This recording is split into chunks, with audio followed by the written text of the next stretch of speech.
Welcome, everyone, to this Thursday evening talk, Dharma talk. Really honored to do. And thanks for those of you who hung out after we such a glitch. But you know what? What practice? So I'm just going to dive right in to my Dharma Rain Teisho. Because a few days ago we had a tropical storm. And as I understand it, it's still affecting parts of more towards the northeast, actually, where our own Sarah Giffen is right now. So this rain, this soaking, it really sat with me, not only through the storm, but over the past few days post-storm. And then once again, unexpectedly, as the Dharma is, sitting with you tonight in the Zendo, listening to pouring rain in the desert. That's it. So a few days ago, as the tropical storm pounded and drenched us, I spent part of my time sheltering in place with Raihan, actually, who's here this evening. And I spent the time listening to recordings of some of Valerie's recent Teishos, taking in the sounds of the wind and the rain, just like we heard tonight.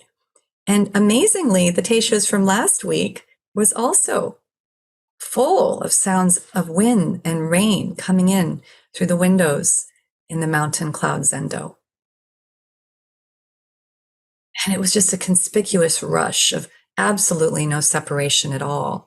In fact, the whole world right now is steeped and tossed about in its own juices, its own soaking, its own self-sustaining circulation. Our collective systems as one body, one nourishment, one destruction, one breath, and maybe if we're ripe in our practice or just in an unguarded moment, one glimpse of an awe-inducing realization that we are much, much more than we think, and much less. As we hear Valerie say time and again, we are soaking in it. The great it, the fundamental it that zazen, this great vehicle of our practice, sails us towards, only to realize over and over again in new and unrepeatable ways that we cannot go anywhere at all. That this it is nowhere out there. We are already completely, fully realized. So if we're already thus fully endowed with this Buddha nature as Buddha nature itself, then Dōgen's question, the one we explore during 30 days of Dōgen, the one that comes up sometimes in our own sense of lack or doubt or just curiosity. If human beings are endowed with Buddha nature by birth, not just human beings, all beings, even rocks, trees, dirt. If this is the case, why did the Buddhas of all ages, undoubtedly already in possession of enlightenment, why did they find it necessary to seek it and engage in spiritual practice? In other words, why do we have to sit? Isn't the faith and the understanding that we're already fully actualized Buddha nature, right here, taking the shape of Shana or Leslie or Debbie and Bob or Zach, Jill, Jim, Rachel, Dear Marianne, Sean, Bonnie, Marv, Susan, Laura and Rick, Raihan, or a tree, or a hurricane, or a desert storm. Isn't that enough? Can't we just wax Zen all day and talk about it? Faith is a word that comprises a trio of what we know as the three essentials of Zen, actually called great faith.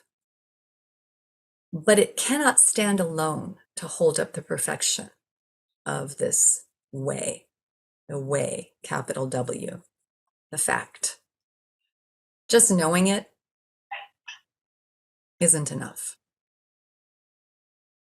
Only as a tripod with the other two essentials, the great doubt and the great determination, through zazen and the other great trilogy, Buddha, Dharma, and Sangha, can we reckon this sense of an encapsulated I, me, my self as true self, Buddha nature self.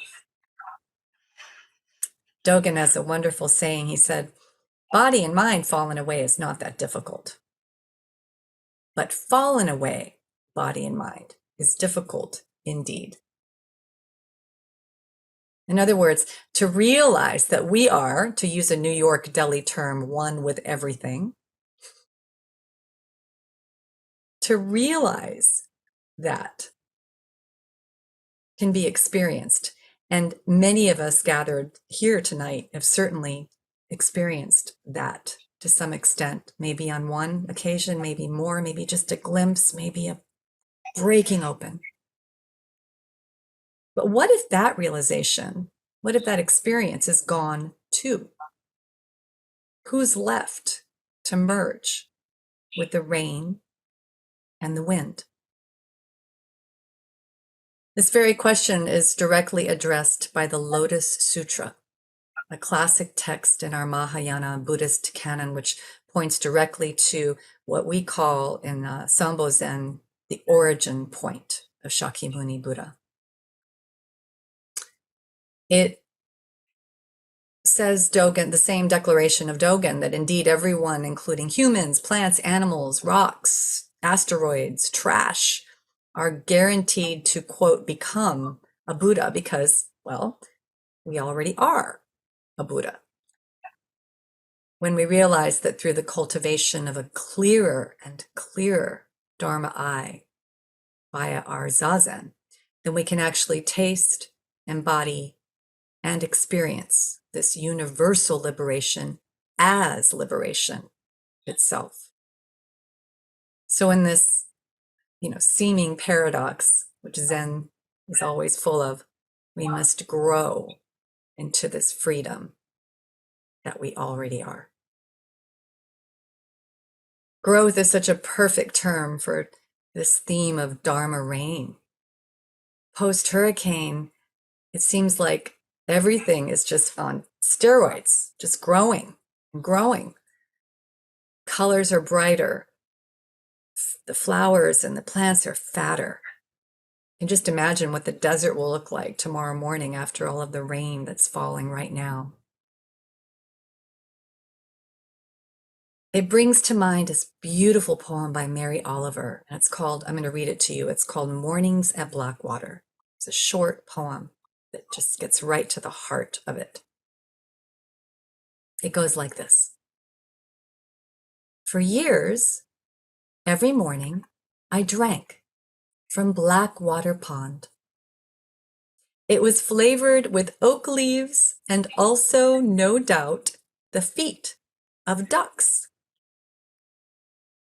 And always it assuaged me from the dry bowl of the very far past. What I want to say is the past is the past, and the present is what your life is. And you are capable of choosing what that will be. So, come to the pond of the river of your imagination or the harbor of your longing, and put your lips to the world. That's what we're doing here, now. We're drinking from Blackwater Pond.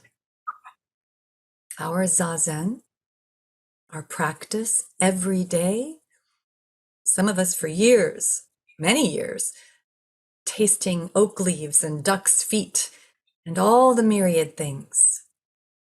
This world. And intimately getting to know ourselves for the first time, over and over again. The one line that really resounded for me in that poem was the one that said, "The present is what your life is." This moment itself. Yamada Konroshi said, and I quote, "I have come to think that the essential world is just another name for jinsei." Jinsei is the Japanese word for life. Unquote. That's it. This essential world. In our practice, we talk about the phenomenal world, the dualistic world of, hi, how are you doing? And I'm in Florida and you're in Santa Fe or Texas or Mars. And then the essential world, this world of oneness, or oneness emptiness, or empty infinite, so many ways to call it. And Yamada Konroshi says, the essential world is just another name for life. And this life, we cannot control. Boy, do we learn that the hard way, time and time again. Tonight's a great example. I mean, we had 25 people here for this sit. And oh my goodness, desert storm. Ooh, how about that? We cannot control our life. Couldn't unmute. What we can do is choose to pay attention with our alertness, our aliveness, our awareness, our openness. And one thing that Zach messaged me when he offered to co-host and save the day, he said, it's okay. This was more time for us to practice, to sit. No matter what the world is doing, no matter the storms on the internet. And I might add the storms inside. Oh my gosh, what happened? What are we going to do? So with this, a bigger picture emerges. Mary Oliver says we put our lips to this world as it rains and rains and rains everywhere. And little by little, we have this umbrella. You go out in the rain, you hold the umbrella so tight. Our practice allows us to open up that grip, that resistance to getting soaked. It's like the salt doll in the ocean. If those of you who know that story, we just naturally dissolve. Dare I say, little by little, even willingly, we dissolve. So this idea of Dharma Rain started with obviously the tropical storm, and then listening to Valerie's talk from last Thursday. She actually opened her Teisho with that term, Dharma Rain. It made me grin because it was really raining at the time. Dharma Rain's kind of a term that's been used, kind of what it sounds, the rain of the Dharma. And I hear rain, R-A-I-N, but sometimes I also hear R-E-I-G-N, the rain of the Dharma. That's our one guiding truth, in which all other truths are completely included. It's not an exclusive truth by any means, by definition, right? That's our practice. That's why there's one truth, because nothing's excluded, nothing.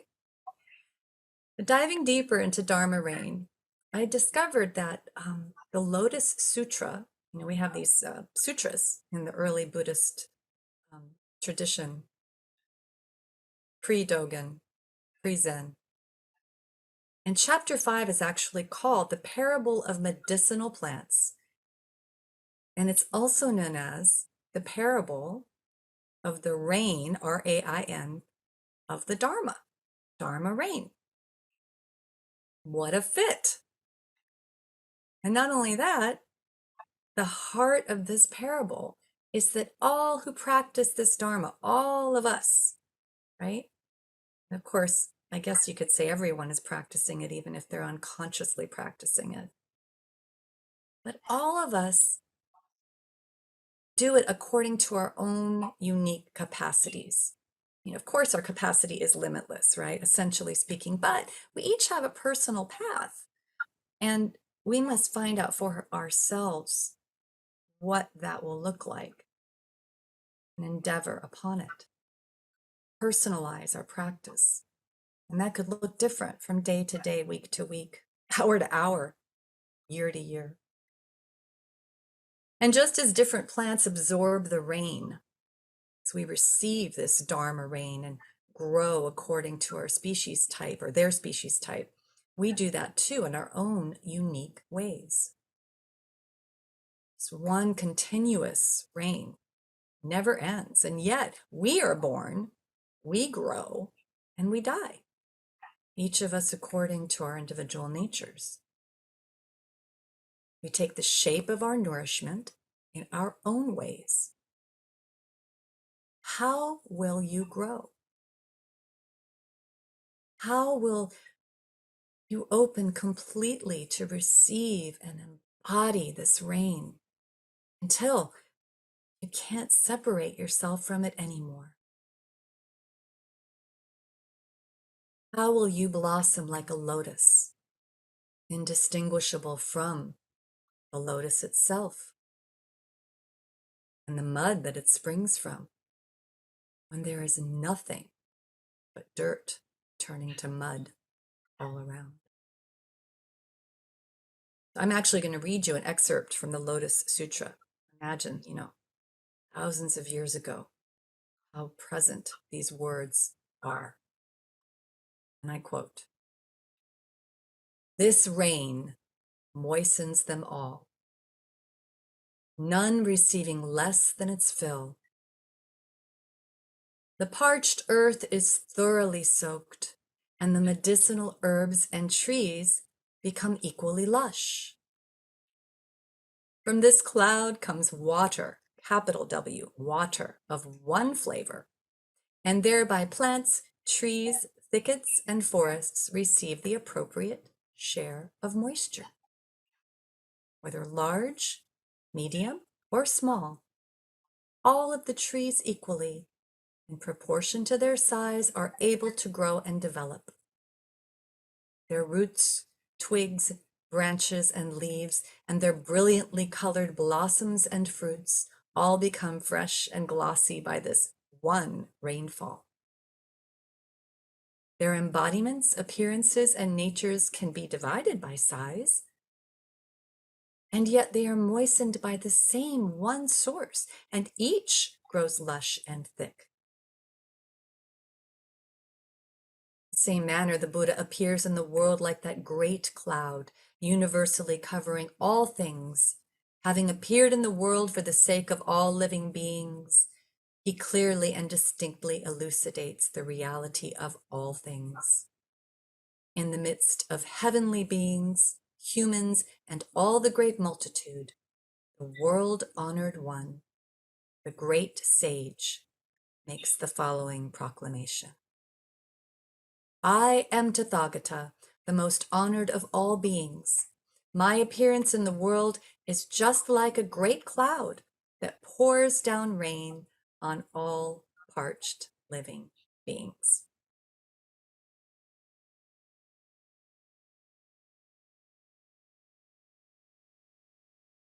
Of course, even though our Dharma words speak about this Buddha, this person bringing us the nourishment needed to grow into liberation, In actuality, this Buddha is not a person outside of yourself. This Buddha is no one else but you.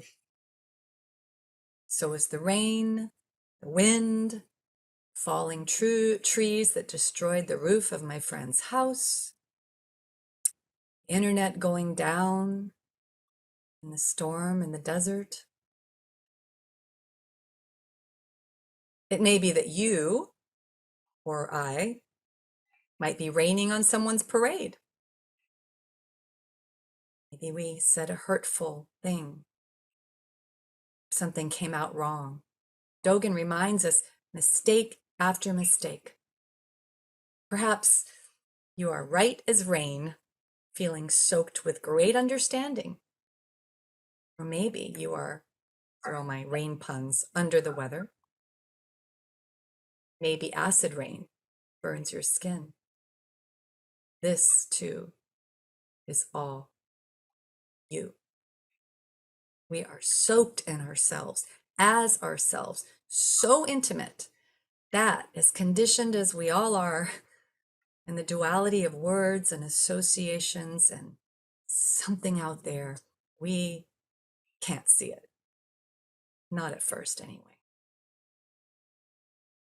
You are also the exponentially increasing intensity of not only hurricanes, but wildfires, floods, droughts, extinctions. In fact, this particular chapter of the Lotus Sutra has become, I used another pun here, the bellwether of the environmental movement. Buddhist, engaged Buddhists, environmental proactivism. This is you too. The increasing frequency and intensity of hurricanes, fires, the actions we take to respond to these crises are all you. Of course, then there's the rain of bullets and the rain, R-E-I-G-N, of terror fell upon people because the differences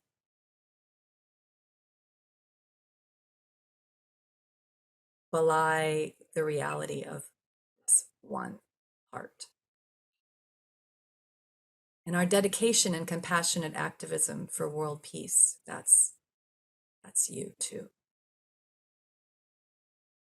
Often our practice opens us up to receive a rain, R-A-I-N, of ideas and inspiration so that we may respond appropriately, responsibly, and supportively in this world versus reacting, heaping suffering upon suffering.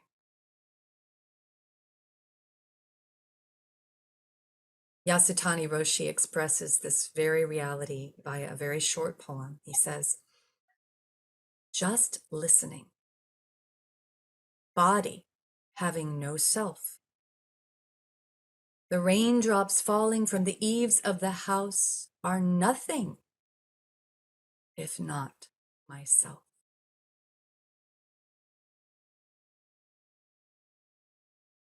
Of all of these many words I've just spoken feel as clear as mud, it's helpful to remember that this Dharma Rain, clarity of our Dharma eye, this washing away of delusions and concepts, it's not something to get. It's not even something to do. We do our practice, but it simply is. Our practice shows us this very freely, very generously, if we're willing to remain pliant and receive this Dharma Rain. Let it soak us. Henry once used a metaphor I really loved in his guided meditations with original love. He used a bunch of them, but one I really, really liked was the metaphor of a clay statue being misted with water. Eventually, with consistency over time, soften, pretty soon become indistinguishable from everything else, completely barrierless. I had a dream last night. I was, this talk was churning in my mind and heart. I finally fell asleep. I woke up in these really vivid dreams of water spouts that were descending upon me in a community of some sort. And they kept coming and I kept hiding from them. Everybody was hiding, trying to find deeper and darker holes to crawl into. But there were too many. There were too many water spouts and they were too powerful. So in the dream, I gave up. I exhausted my efforts to hide, just looked to the sky. It was glorious. The most beautiful vision. I can still see it. It was one of those dreams that, just crystal clear long after you wake up. There were various nimbus clouds and shades of grays and blacks, and they were like spinning mountains in the sky. Suddenly, everything was fine. No more need to hide away because I couldn't even find a body anymore to hide. Nothing left to protect, shore up, batten down. It's just the spectacular moving, breathing, circulating clouds, wind, rain, sky, whisking water at 200 miles an hour in the air in sort of a violent beauty. So I'm mindful that we started quite late, and I don't want to, I'm going to kind of truncate the talk a little bit. But I did want to quickly mention a koan because traditionally these talks do look at a koan. Today I went in several directions that did not delve deeply into a koan. There is one, though, that's worth mentioning. And the reason that we use koans, just for those who aren't familiar, is that they can help us break through these clouds of delusion. They can help us exhaust our conceptual efforts, which are necessary and understandable in our earnestness to try to understand, to want to come home. They can expedite, that's not the right word because we're not trying to rush through anything, but they can help us just simply look at this question of who we really are in a unique way that our conditioned mind isn't accustomed to. So I'm going to quickly share case 46 of the Blue Cliff record, the Hekigan Roku, and guess what it's called? Kyosho's raindrops. So here's the case. Kyosho asked a monk, "What is that sound outside the gate?" Kyosho's the master. He asked the monk. The monk said, "The sound of raindrops." Kyosho said, "Living beings turned upside down are deluded to themselves and pursue objects." The monk said, "How is it for you, master?" Kyosho said, "I almost became deluded to myself." The monk asked, "What does it mean to say, I almost became deluded to myself?" Kyosho said, "Although it should be easy to become one, to leave oneness can be said to be difficult." So I could spend a lot of time, unpacking this koan with you, and don't worry, we won't. However, to get to sort of the crux of it, we could ask, what is that sound outside the gate? It's Kyosho's invitation. Ask a different way.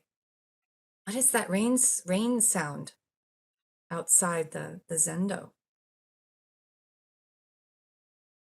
Is it out there? Outside of ourselves? Our bodies? It reminds me of this other sort of a story, koan type of story, when Master Shibe asked the monk Daofu, "Do you hear the water flowing over the dam?" Daofu replies, yes, I do. And the master says, enter here. This moment, where is the rain?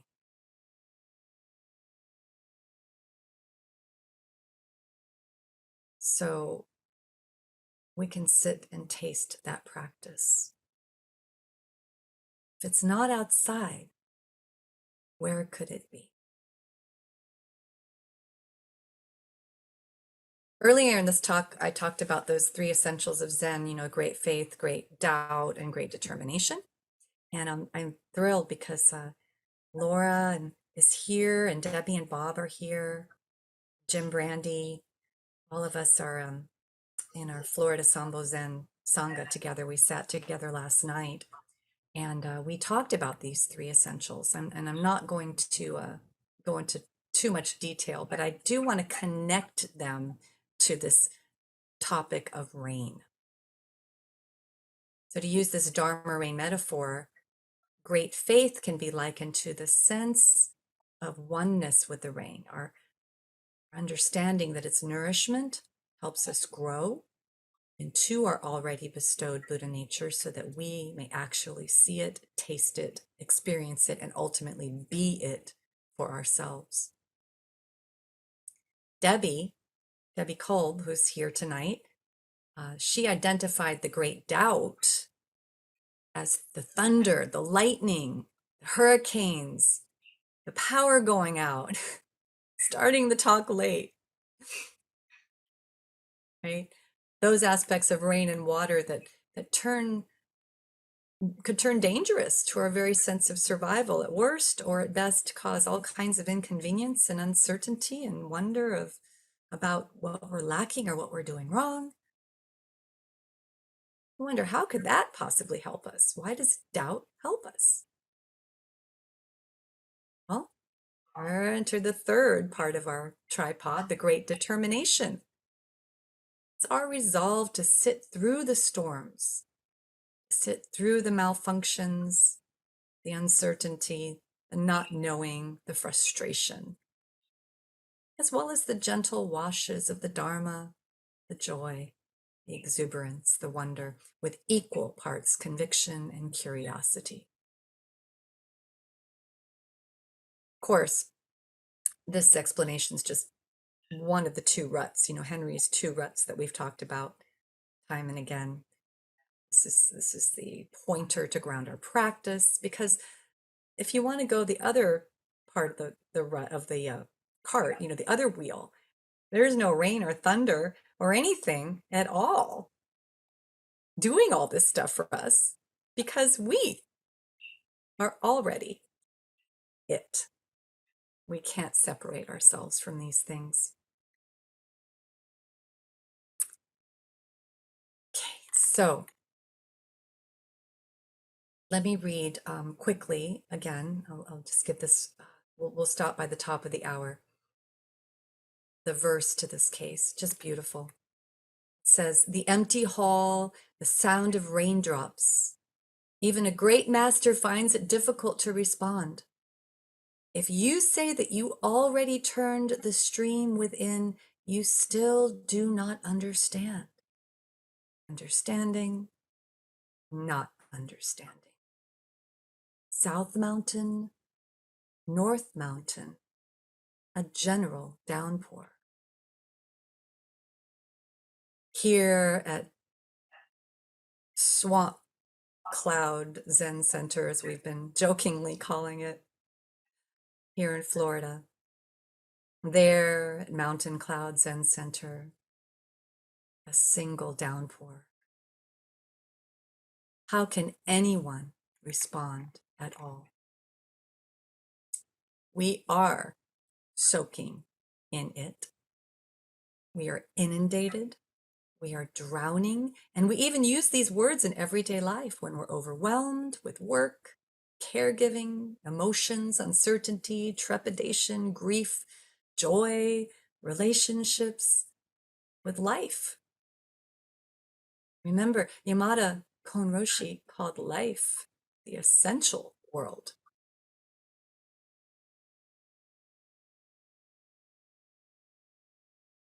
How about that? We cannot be soaking at all, right? We are the soaking. This is the essence of the Dharma Rain. And if every being really felt it, heard it, saw it, tasted it, even for just a moment, there would be no climate crisis, no racism, no war.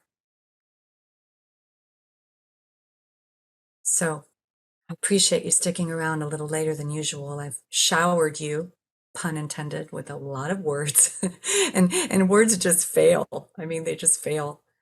Um, let's all practice diligently. Enjoy the rain and let it be your practice, and let your practice guide our way. Thanks so much, everyone.